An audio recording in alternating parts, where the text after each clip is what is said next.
Euzubillahimineşşeytanirracim. Bismillahirrahmanirrahim. Esselamu aleyküm ve rahmetullahi ve berekatuhu. Kadirlik Fitret TV'nin görürmeleri.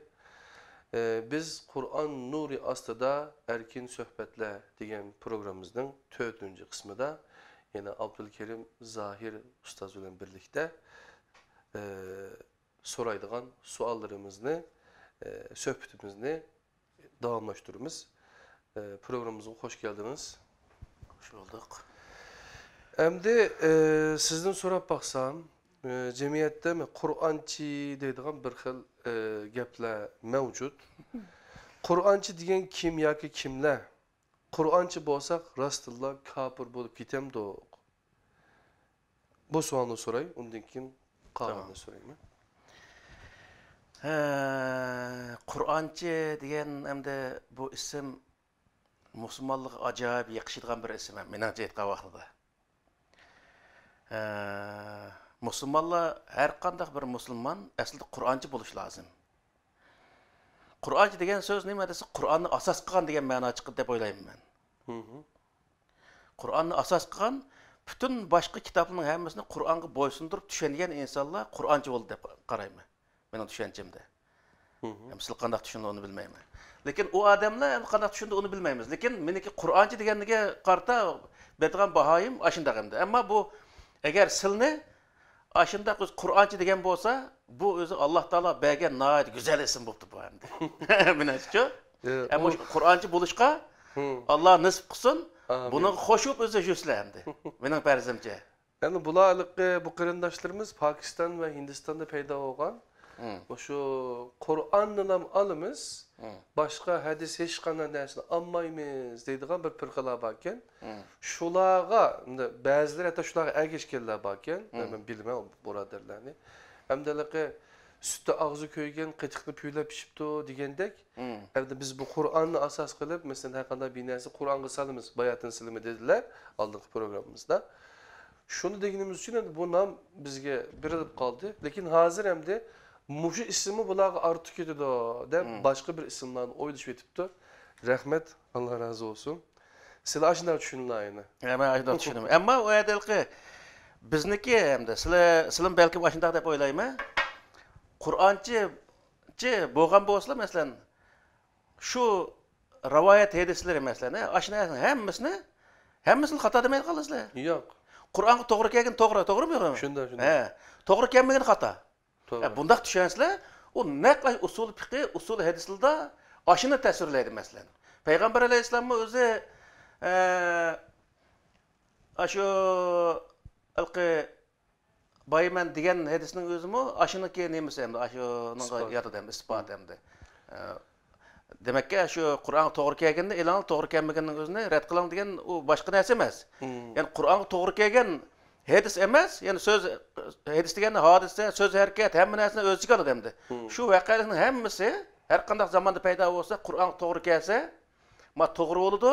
Hozirgi zamonda bu vatqa ishlar jiqqo. Yangi ishlar. Ashundan Qur'on to'g'ri kelgani to'g'ri bo'ladi, to'g'ri kelmagani xato bo'lib ketaveradi. Bunda degan gapim. Men o'zim ba'zi turk olimlar olsun yoki boshqa kitoblar, o'zimiz ba'zi kitoblar tarjima qildik, taqatdik degandek. Şularda ügünüşümçe de bu şu iki xil ekim barken Müslümanların nimesi de mezhep siyasi nimin o başka birisi rey ekolu deyitken rey ekimi yenimisi rivayet ekimi depçu birisi rivayet degeni taklit asaslı taklit peygamber aleyhisselam neme kılgan bolsa hadiste neme edilgen bolsa şunu kılımız degen yani yeni birisi bulat akıl yani Kur'an insanın sırtındaki akıl insanın işideki Kur'an deb muşu arqılıq her qanday bir sözünü biz şununla Kur'an'a salımız. Peygamber sallallahu aleyhi ve sellem Kur'an'a zid hech qanday bir gapni qilib sağını yo'q, unda ishtimi qilgani yo'q deb shu tahqiq nimasi bo'yicha izdinish demdimi tahqiq nimasi shu bo'yicha ep mangallar borken şu anda bu üzülem oturup çıkmagan bir iş emesken Peygamber sallallahu aleyhi ve sellem'in hayatıda şunu köstüylük. Onun dinkin Ayşe annemiz, Ömer radıyallahu anhu deyimiz, ondaki Ebu Hanefe deyimiz.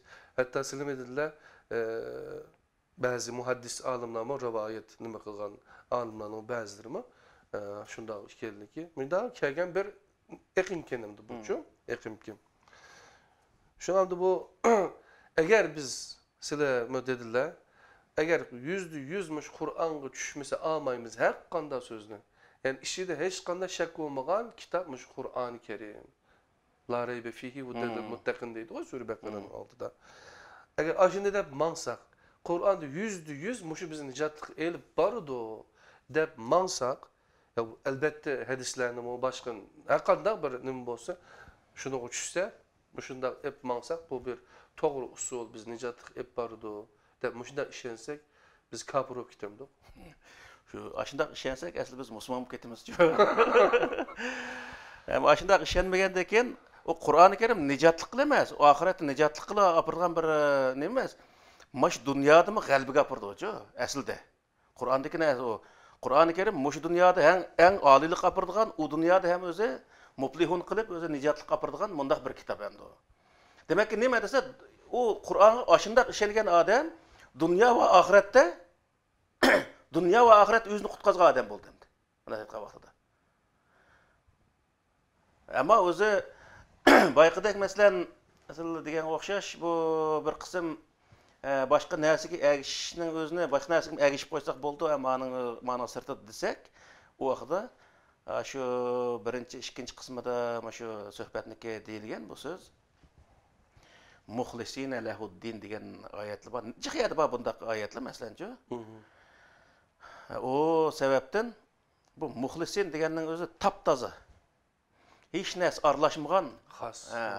Mundaq bir din bo'lish lozim. Mushundaq o'zi e'tiqod qilishing lozim.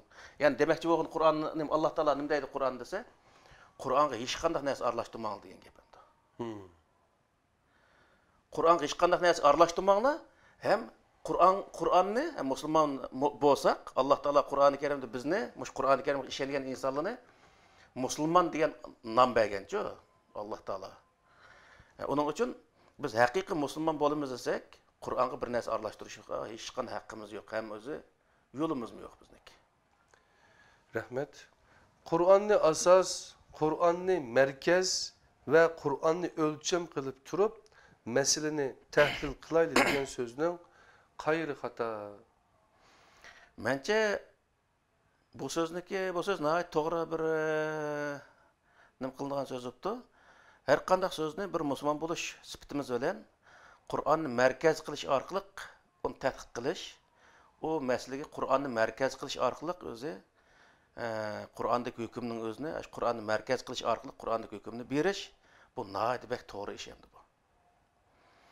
Bir qism hukmlar, masalan, Qur'onda yo'qga deb boshqa o'z narsadan, boshqa yerdan akib bundaq hukmni qo'yish, bu o'zi islomga boyman deganga o'xshash boshqa narsani aralashtirib olganlik bo'ldi masalan. Eng oddiysi jiq hozir shu men Turkiyaga kelib jiq narsani anglayman-ku. Masalan, zina qilganlarning o'zini chalma kesak qilish deganga o'xshash masalan, chalma kesak qilish, murtadni o'ldirish masalan, murtadning qini halol, meli halol deganga o'xshash shunday halol so'zlar va halol qilib olgan. Andakin ayollar masalan o'zi shundaq shu bütün sharoitni hozirlasimi, sharoit deganim nima desa, bütün o'zi yapadigan yerini yepib, shundaq bo'lsimi, ya'ni erlar bor, undaq yerlarga berib, shu suruni berib, shu suhbatlar qatnashamaydigan masalan, qatnashish harom deydigan. Ovozi haram deydigan. Erlar bor yerda so'zlash ovozi harom deydigan. Bundaq o'zi haromlar borchi, bu o'zi Qur'onda yo'q bundaq haromlar. Qur'ondagi o'zi to'silgan ovoz nima desa, to'silgan so'zlar g'aybat to'silgan, bo'hton to'silgan. Nima yoki? Yolg'on gap to'silgan, tuhmat to'silgan. Onundakin o'zi boshqalarni bearam qildigan ovozda so'zlash. Inna ankaral aswat la sawt la hamr degan oyat bor-ku. Unda qattiq ovozda so'zlash orqali atrofidagi odamlarga huzursizlik paydo qildigan bundaq so'zlar mundaq ovozda o'z gap qilish, ya'ni o'ma to'silgan degan gapda. Unda vaqtida. Rahmet Allah razı olsun. Ondan başqa məsələn Qur'anni asas qılımız degan söz Peyğəmbər əleyhissalamın kelgan rivoyatlarni bütünlüy inkar qılımız deganlik bo'lamdı. O rivoyatlarmi Qur'onga o'xshash vahiymi? Endi Peyğəmbər əleyhissalamdan kelgan rivoyat degan söz sal to'g'ri bo'lmagan bir jumla deb qarayman men. Peyğəmbər əleyhissalamğa nisbat berilgan rivoyatlar bo'lsa to'g'ri bo'ldi mencha. Peyğəmbər əleyhissalam qilganmish, etganmish degan sohadagi rivoyatlar degan so'z bo'ldi deymi? Bu so'zlarning o'zini vahiy deyish bu intayin cho'ng xatolik endi. Vahiy hech bir zaman sirtda qolgan emas. Hammasi mush Qur'oni Karimga yozilgan bu-chi. Uning uchun Qur'onning sirtida vahiy yo'q. Peyğəmbər əleyhissalam sözlügəni mi? Şu vaqtda sözlügəni mi? Nima desa faqat shu vahiyni sözlügən. Çünki Qur'oni Karimda bayağı o. "Wa ma yantiqu anil hawa in huwa illa vahyu yuha" deydi Qur'onda. Muhammed faqat vahiydan boshqani so'zlamaydi degan oyat var o. O Peyğəmbər əleyhissalam vahiydan boshqani so'zlasa qanday bo'ladi? Peyğəmbər əleyhissalam nəhayət qattiq ogohlantirishni bergan Alloh taolo. Laqatana minhul vatin degan oyatlar var masalanchi. Agar vahiydan boshqa narsa so'zlagan vaqtda garan tumurni uzyapmiz, yani yo'q qilyapmiz degan gap, o'ltiryapmiz degan gap. Demak, Peyğəmbər əleyhissalam hayotini oxirigacha o'lmay, ashunda vafot bo'lganning o'zi nima desa, Peyğəmbər əleyhissalam Qur'onda boshqa so'zlamaganligini his qilib bo'ldi. Bilib bo'ldi bunda. Onun uchun biz bu keyingi yozilgan, masalan, Sahih Buxoriy, Sahih Muslimning sahihasida, hozir sahih tis'a bo'libdi, biz vatanlik vaqt sahihasini anlaydik. Hozir shu sahih tis'a bo'lsa-mi, hammasi Peyğəmbər əleyhissalamga nisbat berilgan rivoyatlar endi. Peyğəmbər əleyhissalam mushtaq qilganmishki, etganmishki. Nima uchun degan vaqtda bu hadisning birinchisi, bu hadis to'plamlarining birinchisi Peyğəmbər əleyhissalamdan 250 yil keyin yozilgan hadislar.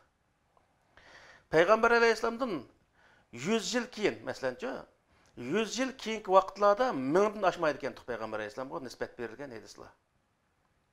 Hozir dunyoda 1,5 milliondan ortiq hadis bor masalan, rivoyat bor. Hadis desak bo'lmaydi. Menimcha hadis Qur'oni Karimda. Bu anlab bakmagan bir gapki, nima asoslari bor masalan Qur'onda? Hadis Qur'oni Karimda. Chunki Qur'oni Karimda Alloh taolo biz Alloh taolo deganni deyishimiz to'g'ri bo'ladi deymi? Alloh taolo, ya'ni hadis degan kelimaga bir o'zi ta'bir berishim to'g'ri keldi bu sohada. Hadis degan nima degan vaqtda hadis degani voqeliklar, hodisalar degan bo'ldi. O hodisalar, voqelik degan so'zning o'zida degan so'zmi uning yodida qilgan ish harakatmi yodida shu zamonda bo'lgan voqelikning hammasi tabiiy ofatni tortib. Hammasi, masalan, hodisalar qatoriga kirdi. Hadisning o'zini rivoyat hadislarini tushundigan vaqtda mashaq tushundirdi. Payg'ambarning qilg'ini, so'zligini va boshqalarning qilganlari degan o'xshash shunday narsani hammasini nima deymiz, hadis deymiz degan deb tushundirdi-ku. Aşı men bir qadar o'zi sal tarix tushuntirilgan, lekin u shu bir qadar hamda nima to'g'richa yana. Umum hodisaning o'zini shu jamiyatda bo'lgan hodisaning hammasi nima desa hadis. Uni Alloh taolo Qur'oni Karimda hal ataka hadisu Musa deydi masalan. Sana Musa to'g'riliq Musaning hodisalari, Musaning zamonasida Musa qilgan ish harakatlar, voqeliklar, uning orqasiga ergashgan odamlarniki qilgan ish harakatlari va Musa qarshi insonlarning qilgan ish harakatlari, shuning umumisini masalan Musa alayhissalom zamonasida bo'lgan voqelikning hammasi umumisini o'z ichiga oldi bu. Shu sohada sana bir narsa keldimi degan gap endi. Shu hodisalarni tunishtirgan bir so'zlar keldimi degan ma'noni bildirdi. Hal ataka hadisu dayfi İbrahim masalan. İbrahimniki hurmatlik mehmonlari to'g'riliq hadis keldimi deydi.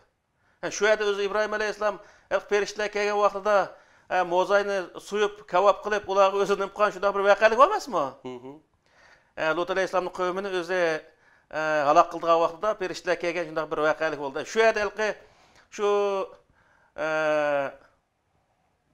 Aşağıdaki vakalikni hammasini umuman o'z ichiga olgan narsa nimasi? Ash hadis kelimasi.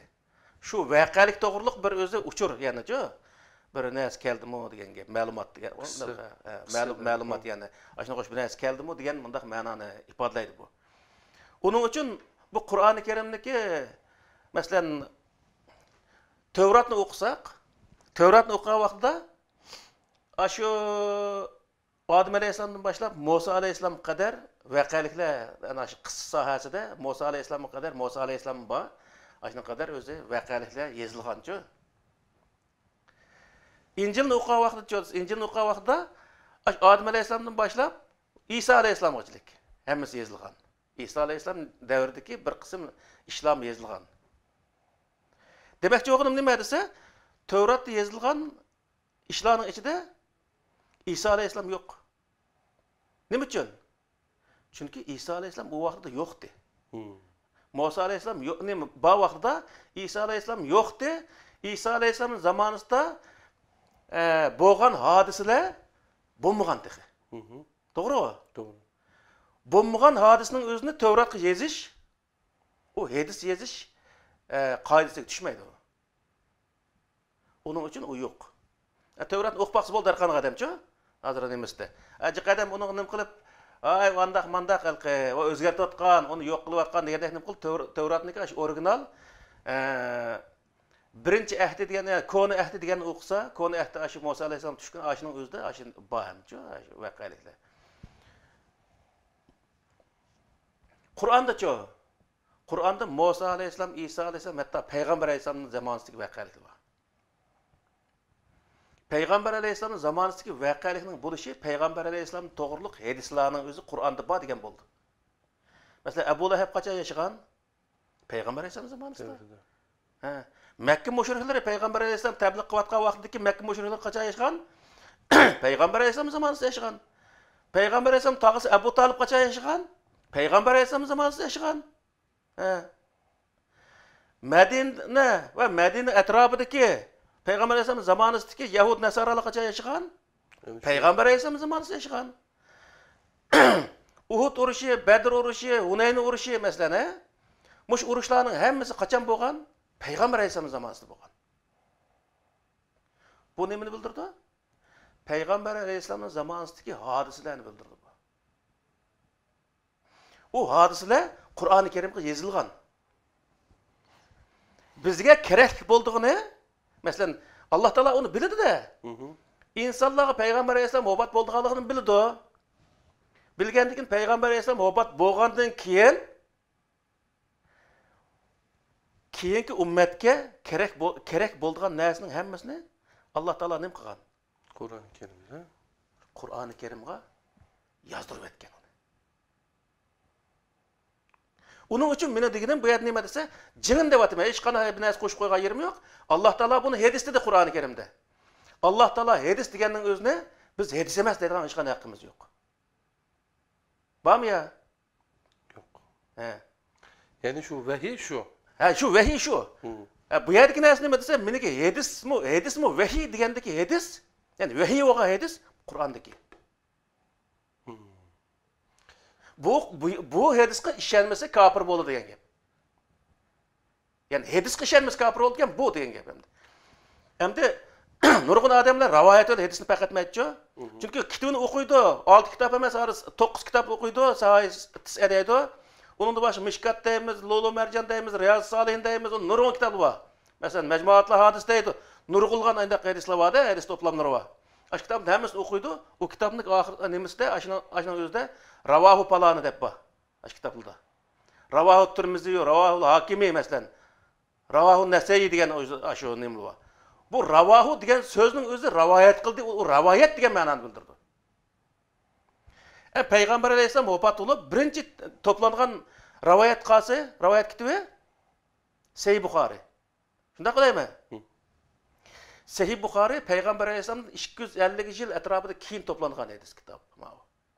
U dunyoga maydonga chiqib, butun islom dunyosi bilan yuz ko'rishgidek vaqt kelgan vaqtda men nima tarix tadqiqotchilarining anglayapman, eng oz bo'lsa 350 yil keyin deydi. İmam Buxoriyning eng oz bo'lsa 350 yil keyin. Masalan 870-yilmi shu atrofda vafot etdi İmam Buxoriy. 700-nechinchi yili, 770-yilmi yoki 700 qancha yilni qo'yib 800 qancha yil shu atrofda vafot etdi. bu kishiniki bu yozgan Sahih Buxoriy degan kitobning o'zi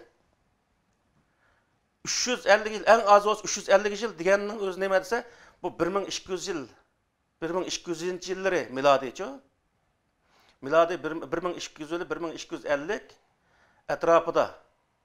Ya'ni Osmanlı davlati qurilib, Osmanlı davlati qurilishidan burun ham shu xalifa yiqilish oldida turayotgan vaqtdagi zamon to'g'ri keldi. Osmanlı davlati 1299da qurilib ekan-ku. Demek şu vaqtda bu kitap holatiga akib ekan buni. Keyin maxsus tosh matbaada besib chiqqan zaman mush 1300-1400-yillarga to'g'ri keldi. Bu Sahih Buxoriyniki. Maxsus tosh matbaada chiqqan kitaplar. Vaqtda Osmanlı eliniki shu sohasida kitap chiqargan bir holatga yetgan bir zaman bor ekan-ku. Bundaq ishlar bo'lgan shu. Yani birinci kol yazma 1300 yılları Meydanga oturup çıkan. Allah razı olsun. Hem de bunun özünü nima deymiz degan vaqtda buni rivoyat hadisleri deymiz. İmam Buxoriy, İmam Müslim'e töhmet chaplasak mı günah bo'lganligini bilishimiz lazım bizcha. Onun için odamni shuni bilib, rivoyat, ravahu deb yozgandan keyin biz shu bo'yicha talaffuz qilishimiz lazım, shu bo'yicha tushunishimiz lazım. Bu rivoyat hadislariga ishimiz lazım. Ma Qur'oni Karimdagi Peygamber Aleyhisselam to'g'riliq, Peygamber Aleyhisselamning qilgan ish harakatlari to'g'riliq masalan, Peygamber Aleyhisselam zamonida bo'lgan o'zi boshqa o'zi Makka mushriklari, Yahud Nasaralar va urug' tuqqanlar sohasidagi va o'z sahobalar sohasida bo'lgan voqealikning hammasini ko'rsa, buni hadis deymiz. Chunki buni kim deyapti buni? Allah subhanahu taala. Allah deyapti buni. Biz Allah deganni Allah bir so'zni degan bo'lsa, uni o'zgartirish haqqimiz yo'q bizniki. Hatta ahsanu hadis degan. Ahsanu hadis deganni umum Qur'on qartilgan. Umum Qur'on nima ish qilsa, chunki hammasi Allohniki hadis endi. So'zi degan gap bo'ldi. Bu ahsanu hadis deganni so'z ma'nosiga keldi. O ahsanu hadis degan nimada? Masalan, tabi ayyi hadisin ba'dahu yu'minun degan oyatning o'zidimi?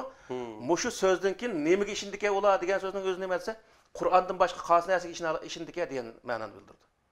Umum Qur'onni o'z ichiga oldi.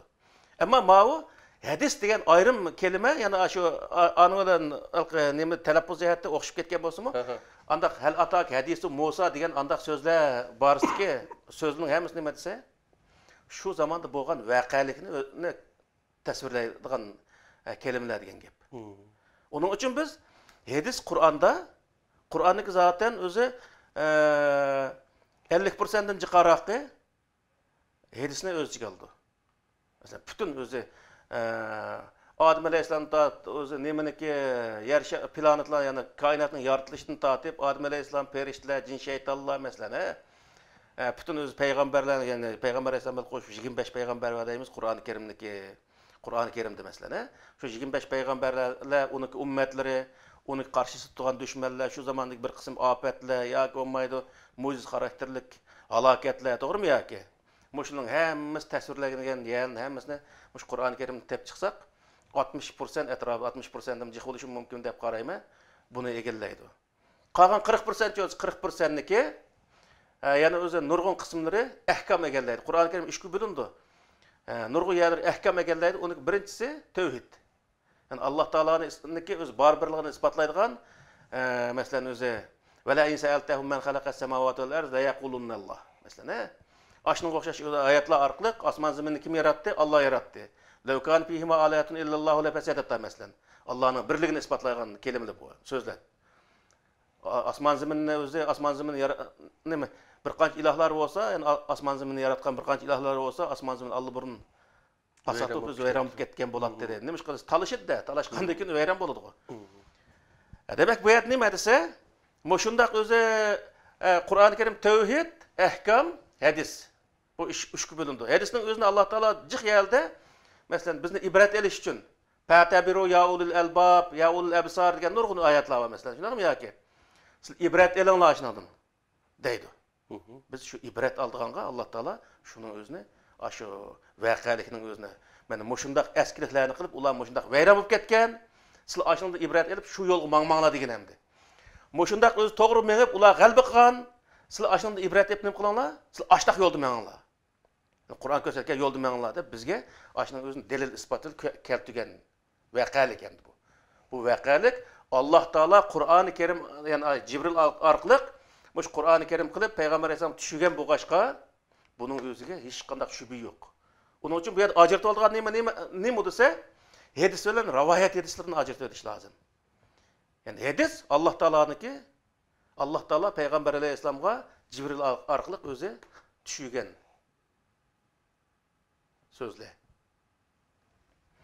Rivoyat hadislar uchun payg'ambar alayhisalom o'lib ketib, o'zi vafotidan 250 yil keyin toplangan so'zlar. Buning o'zi rivoyat hadisleri. Biz o alqi yozgan odamni gunohkor qilib atmasligimiz lozimchi. Yozgan odamlar ashuni bilib, Yahud Nasaralar ikkinchi Tavrat, ikkinchi Injil qilib insonlarni ozdirgan narsa qilamisin deb rivoyat deb yozib qo'yibdi ashuning o'zini. Biz hala uning o'zini rivoyatiga yer qarmay, bu Qur'ondan tushgan, Allohdan tushgan deb olamiz endi. Shuning o'zi ham intayin cho'ng xatolik bo'lishining sirtida Allah Taala'niki baya shu degan nima o'xshash, muxlisini bo'lmaganligini alamati bu.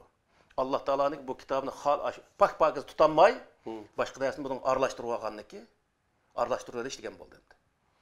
Hatta bu intayin cho'ng xato. Shu nima hadis kitoblarini yozgan şu ustazlarımı, mesela Bukhari deyimiz, Müslim deyimiz, Tirmizi deyimiz.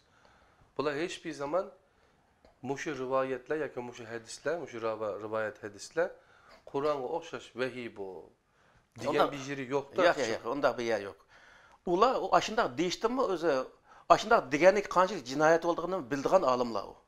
Çünkü hakik, ben devatim o, hakik alim bu başka aşıla, rivayet de beziklik. Rivoyat deb başının özünü. Ravahul Buxariyo hayran qaldım başının özügüçü. Qarmay o'qiganlikda, nurg'un odamlar qarmay ashunga Ravahul Buxari Sahih Buxarida rivoyat qilingan hadis aytmasdan to'g'ri. Sahih Buxarida rivoyat qilingan hadis, ya'ni rivoyat hadisi degan gap bo'ldi. Ashunda desak boshqa odam xaf bo'ldi masalan. Sen nima rivoyat hadis deysiz? Ashun o'zi yoziqliq. Sahih Buxari, Sahih Muslim, Abu Davud, Nasai, Ibn Majah, ashamiz yoziq masalan. Muvatta'dan tortib hammiz yoziqliq. Bunun özü neymiş ki bu aşılar atgan boyunca atmaysa diz kapıp kaldı. Hatta bunu vehiy demişsen, Kur'an yazılgan vehiy, uçuk vehiy, malı batını vehiy dep turub alıp, onu deyin kim ahir nime deydi o dese, sen bu hadisini, sen vehiy demişsen, onu deyin kim bu Allah'dan kelgen vehiy okşaş. Eğer bunu Kur'an'a okşaş hatta vehiy demişsen, sen kafir olursa, kafir, murtet olursa, murtetini öldürüş bizim dinimizde vacip. Aşağı kapırdı. Bu hem de aşındak bu fiqh kitaplarda aşındak bir sözler barçı. Murtadni öldürüş bir adam dinden yenip ketken bolsa bir qancha kunga ichida ona mühlet berilgan gap.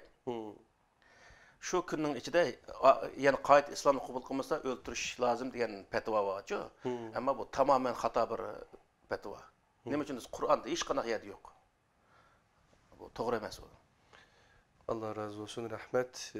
Demek ki hadis, yani Kur'an'ın içinde var.